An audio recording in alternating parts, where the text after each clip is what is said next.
అన్నా అది చెప్పువా, నా జీవితం క్లోజ్ అయిపోయినట్టే తెలుసా.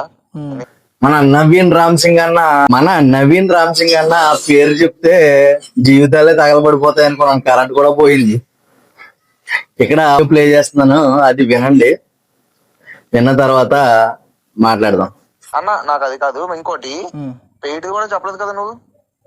పెయిడ్ లేదు, చెప్పలేదు అన్నా. అది చెప్పువా, నా జీవితం క్లోజ్ అయిపోయినట్టే తెలుసా. ఎందుకంటే అసలు అంతా దీనికే పిచ్చెక్కించేస్తున్నారు. ఇంకా అది కానీ ఈ మన ముందు మీ బావగారితో మనం మాట్లాడింది కానీ ఆ రెండు ఎట్టి పరిస్థితుల్లో ఎన్ని సిచ్యువేషన్లు వచ్చినా మీకోసం ఎంత చేశాను అది మాత్రం నా కోసం చేయండి చాలు.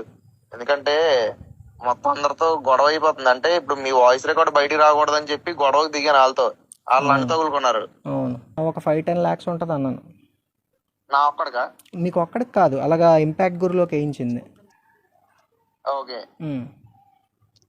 అబ్బా, మొత్తం క్యాష్ అనేయాల్సిందే. మరి మనం విన్నారు కదా, మనోడే నిజం ఒప్పేసుకున్నాడు. జీవితాలు తగలడిపోతాయన్నా అనేసి వాడే ఒప్పేసుకున్నాడు.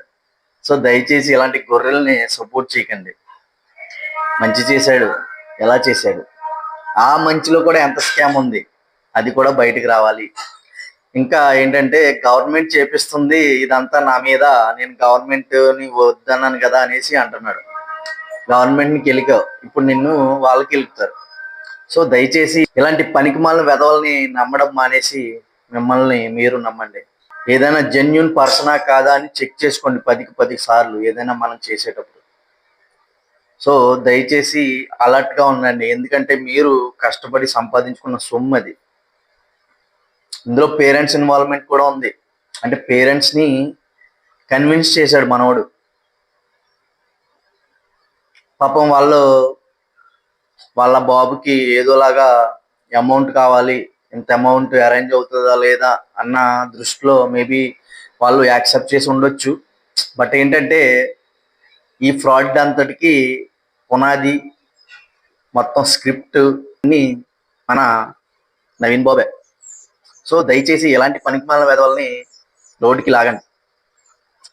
ఇందులోనే ఎంత స్కామ్ చేశాడంటే చాలా కార్యక్రమాలు, 100 కార్యక్రమాలు చేశానంటున్నాడు. సో అన్నిట్లో ఎంత స్కామ్ జరిగిందన్నది గవర్నమెంట్ వారు ఖచ్చితంగా విచారణ జరిపించి వాడి బ్యాంక్ అకౌంట్స్ అన్ని సీజ్ చేసి మొత్తం బయటికి లాగండి.